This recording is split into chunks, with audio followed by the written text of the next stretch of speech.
Opa, olá pessoal, vamos continuar nossa exploração aqui na parte de funções do Python. Lembrando que a gente sempre está seguindo o tutorial oficial do Python, né, do site python.org. Tem esse curso lá escrito em texto. A gente está fazendo ele aqui, os vídeos, fazendo exemplos parecidos, às vezes mais simples, às vezes mais sofisticados. Vamos lá. Aqui hoje agora vamos falar de parâmetros especiais, né? Nesse momento aqui vamos falar de parâmetros especiais. Vamos olhar aqui essa função print palavra que a gente vem trabalhando e vamos dar uma analisada nela aqui, ó. Vejamos, ela tem três parâmetros: palavra x e y.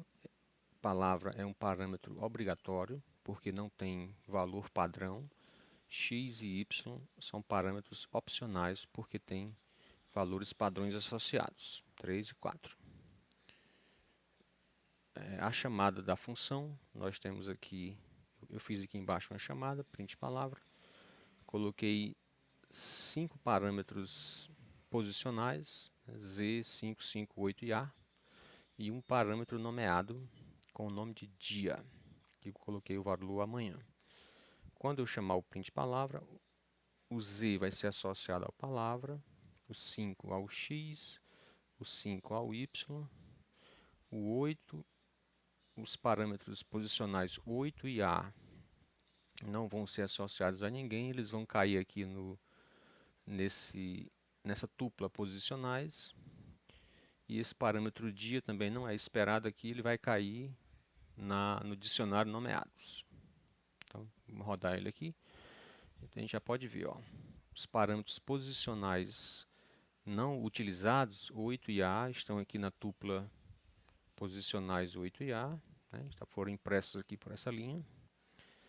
E o parâmetro nomeado dia foi impresso aqui por essa linha, print nomeados, está colocado aqui embaixo, né? E as linhas e colunas aqui do Z foram colocadas aqui por essas linhas de print aqui, esse for, nesse range. Bem, o que a gente vai analisar agora são parâmetros especiais, porque vocês podem ver que tanto palavra como x ou como y, eles podem ser parâmetros posicionais ou parâmetros nomeados, né? Eles podem ser. A diferença aqui é que o palavra é obrigatório e o x e y não são obrigatórios. Mas a gente pode forçar que certos parâmetros sejam posicionais. Por exemplo, a gente pode forçar que palavra seja um parâmetro posicional. Antes eu vou mostrar aqui a você o seguinte, ó. Se eu colocar aqui palavra, palavra é igual a Z, a gente já sabe que se eu passar aqui palavra igual a Z, isso vai dar um erro, porque depois de um parâmetro nomeado, não pode ter parâmetro posicional, que vai dar erro, né? Os parâmetros posicionais são sempre antes, né, dos nomeados. Isso aqui vai dar um erro, né? Tá aqui, ó. Parâmetros posicionais seguem parâmetros, parâmetros nomeados, o que não pode. Então a gente vai ter, para funcionar isso aqui, a gente tem que colocar todo mundo nomeado aqui, né? X igual a 5, Y igual a 5. Aqui vai continuar dando problema porque ainda tem o 8 e o A. A gente tem que tirar esse 8 e o A daqui, ou tirar eles daqui, para que a gente consiga fazer funcionar, né? Veja só, é, eu, o meu objetivo agora aqui é obrigar ao parâmetro palavra ser posicional, ou seja, não, o usuário que for usar essa função não vai poder colocar palavra igual a Z, ele tem que usar sim, Z, obrigatoriamente. Aqui vai funcionar nesse momento, né? Com ou sem o palavra, mas eu vou obrigar agora. Como é que eu obrigo ele a ser um parâmetro posicional?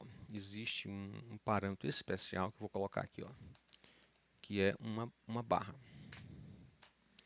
Esse parâmetro que fica aqui, uma barra, ele diz o seguinte: todos os parâmetros antes dele todos os parâmetros antes dele têm que ser posicionais.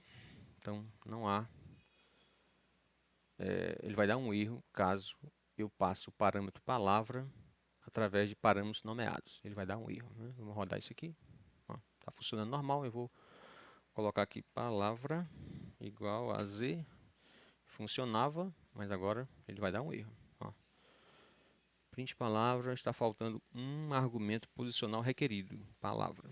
Então ele não está, ele vai dar erro, ele obriga a que seja passado como parâmetro posicional. Então, eu tenho que tirar o palavra aqui, é obrigatório. Então vai voltar a funcionar. Então tudo que tiver do lado da barra tem que ser posicional. Agora existe um outro parâmetro que é para forçar o argumento a ser nomeado, né, a ser baseado em palavra-chave, que é o asterisco. Eu vou colocar ele bem aqui assim, vou colocar o asterisco bem aqui. Esse vídeo não tem edição, certo? Então tudo que vier aqui vai pro YouTube.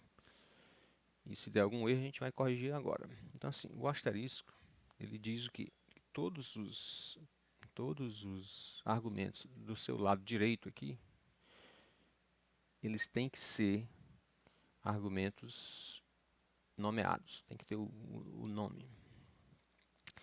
Os argumentos que estão entre a barra e o asterisco, no caso aqui o x, eles podem ser nomeados ou podem ser posicionais. Tá? Mas o y aqui, ele tem que ser nomeado. Então eu vou tirar aqui o x aqui, vou deixar só dessa forma. Ok. Ele deu um erro aqui, é o seguinte, ele está reclamando do posicionais aqui, asteriscos posicionais. Bem, isso é o seguinte, ó, se eu coloquei esse asterisco aqui, eu não vou mais poder recuperar os argumentos posicionais que sobram. Não há mais forma, não há como fazer isso. Então eu tenho que tirar isso aqui, esse asterisco posicionais não vai mais funcionar. Não há forma de ter argumentos posicionais extra. Não há forma. Então, eu vou tirar isso aqui. Vou tirar esse print. Pronto. Então, se eu estou usando esse asterisco aqui, não há forma de ter aquele posicionais. Então, eu vou clicar aqui. Está funcionando perfeito. O palavra tem que ser posicional. Não pode ter um palavra aqui. Esse 5, o 5 vai para o x. Pode ser assim, ou pode ser x igual a 5. Né? Aqui. E o y tem que ser nomeado. Não posso fazer isso aqui, ó. 5 aqui. Não vou poder fazer isso. Ele vai dar um erro. Pronto, ó. Ele diz o seguinte, que o print palavra recebe de 1 a 2 argumentos posicionais, mas 3 argumentos foram dados. Então, ele recebe de 1 a 2 argumentos posicionais e 3 foram dados. Então, ele não pode. Se eu tirar esse asterisco aqui, ou seja, eu não estou mais obrigando ao y ser nomeado, ele deve funcionar. Aí, está funcionando. Porque eu não estou obrigando o y a ser posicional. Mas agora eu vou obrigar. Bota o asterisco. Tudo que tiver do lado direito é obrigatório de ser posicional. Então isso aqui vai falhar e eu tenho que colocar o y aqui. Y igual a 5, aí ele vai ser um parâmetro nomeado e pronto, vai funcionar. Bem, por que essa questão de forçar que um argumento seja posicional ou nomeado, né? Muitas vezes a gente desenvolve funções que vão ser usadas por outras pessoas, não por nós mesmos. Quando um argumento ele não tem significado, né, digamos assim, quando você tem uma função em que o argumento não tem um significado que as pessoas entendam, não é interessante que ele seja nomeado. Ele é bom que ele fosse posicional. Então a gente bota como posicional. Já argumentos que têm um significado, né, que tem uma coisa que o usuário da função possa entender, é bom que ele seja nomeado. Assim fica mais fácil dele usar a função, tá? Então essa é a realidade. Então, perfeito. Então nós aprendemos aqui hoje que a gente pode forçar os argumentos a serem ou posicionais ou nomeados, ou os dois. Aqui, ó, o x igual a 3, se ele está entre o barra e o asterisco, ele pode ser tanto posicional quanto pode ser nomeado, tá? Então eu vou dar uma pausa aqui e a gente volta em seguida. A gente vai trabalhar a parte relativa a... A gente vai trabalhar a parte de anotações. A gente vai passar informações não obrigatórias para melhorar as informações, as anotações das funções, tá? A gente volta logo, hein?